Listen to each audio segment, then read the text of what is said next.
அடுத்து இந்த வண்டி வந்து என்னண்ணே இப்படி வந்து கொண்டாந்து நிப்பாட்டிருக்கலண்ணே? இது வந்து ஒரு தரமான பீஸ்ண்ணே.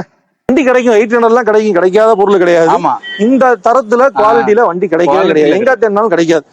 அது நேர்ல வந்து பாத்துட்டு ஃபீல் பண்ற இது வேற.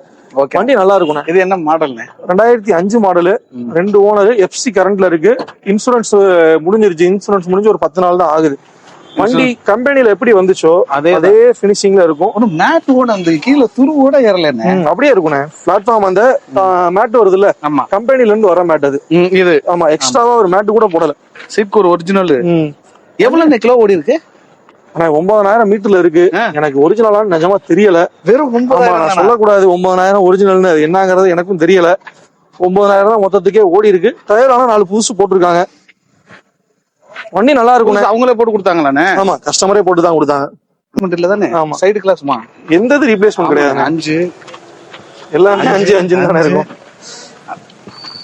நல்லா இருக்கு. ஆமா ஆனா செம. இது என்னென்ன கேக்குறீங்க? ஆனா இது கொஞ்சம் விலையும் ஜாஸ்தியா தான் சொல்லியிருக்கோம். ஏன்னா நானும் வண்டி குவாலிட்டி நல்லா இருக்கனால கூட தான் எடுத்திருக்கேன்.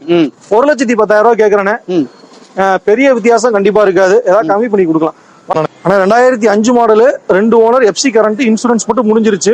இன்சூரன்ஸ் என்ன, இந்த வண்டிக்கு ஒரு 2000 வரும், போட்டு கொடுத்துடலாம் வேணா. 1,10,000 கேக்குறோம், ஏதாவது கம்மி பண்ணி கொடுக்கலான்னு.